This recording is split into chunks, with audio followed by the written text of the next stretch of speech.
নমস্কার, আজকে আমি করছি আনারসি ইলিশ। তাহলে দেখে নিন আমি কী কী নিয়েছি। আমি নিয়েছি ডিম ভরা 5 পিস ইলিশ মাছ, এতে খুব ছোট্ট একটা পেঁয়াজ আর 1 কোয়া রসুন আর খুব সামান্য আধ ইঞ্চিরও কম আদা আর একটা কাঁচা লঙ্কা আমি এটাকে গ্রাইন্ড করে নিয়েছি।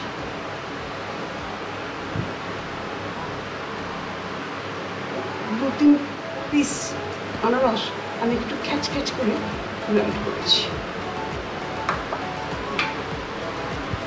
এই সাইজের আনারস কেটে রেখেছি। সামান্য হলুদ, গুঁড়ো লঙ্কা, খুব সামান্য চিনি, 1 চামচ, এলাচ 4টে থেতো করে নিয়েছি, একটা তেজপাতা দিয়েছি। নুনটা আমি টেস্ট অনুযায়ী দেবো, আর সেটা সরষের তেলে করছি আমি। দেখুন আমি গ্যাস অন করে তেল কড়াই বসিয়ে তেলটা দিয়ে দিয়েছি।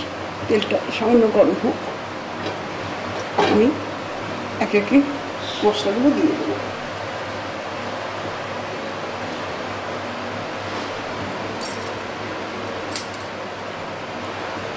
গ্যাসটা গরম, তেলটা গরম হয়ে গেছে, আমি মশলাটা দিয়ে দিচ্ছি।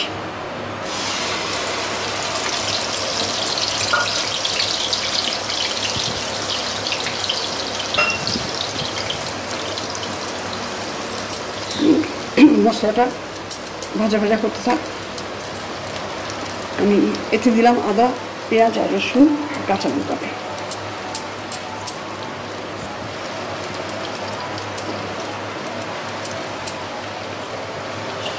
এবার দিচ্ছি তেজপাতা, দিচ্ছি 1 চামচি নুন। আপনারা আপনাদের স্বাদ মতো নুনটা দিয়ে দেবেন।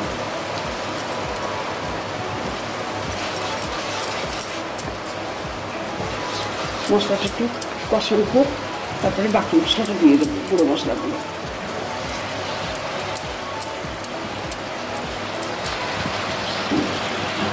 পেঁয়াজ রসুনের পেস্টটা প্রায় কষানো হয়ে গেল।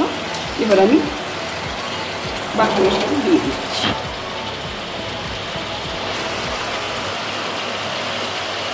এলাচটা দিয়ে দিলাম আর লঙ্কার গুঁড়ো, হলুদ, চিনিটা দিয়ে দিচ্ছি।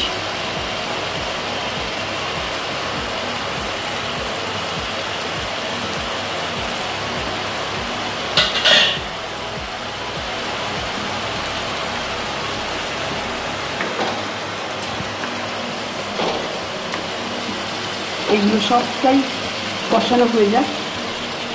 আমি কিন্তু এলাচের মুখটা ফাটিয়ে রেখেছিলাম, একটু থেতো করে নিয়েছিলাম, যাতে গন্ধটা ঠিক মতোভাবে বের হয়ে যায়।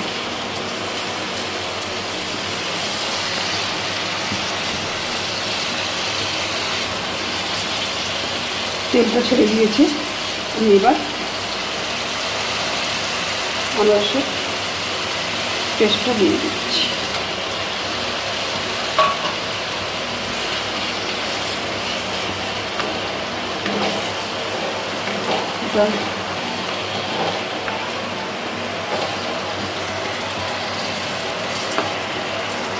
আমি আনারসটা দিয়ে দিয়েছি। এটা ঠিক পেস্ট বলেছি আমি, ঠিক পেস্ট না, একটু মানে খ্যাচ করে বেটেছি, একটু দানা দানা করে রেখেছি, যাতে মুখে অল্প অল্প করে পড়বে, তাতে খুব ভালো টেস্ট হবে।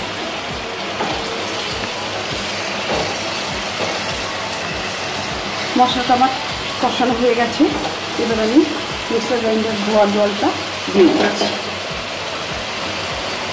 খুব বেশি জল দিচ্ছি না, এই হাফ বাটি মতো দিচ্ছি। একটু ফুটে উঠলে এর উপরে আমি মাছগুলো দিয়ে দেবো। মাছগুলো কিন্তু আমি ভাজিনি, মাছগুলো আমি ছেড়ে দিয়েছি ঝোলে।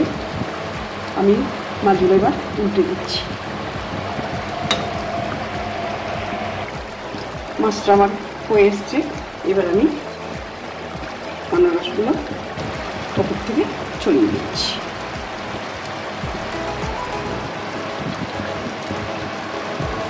আর আমি 3টে কাঁচা লঙ্কা চিড়ে ওপর থেকে দিয়ে দিচ্ছি। এতে কাঁচা লঙ্কাটা আপনারা যেমন খান সেইভাবে দেবেন।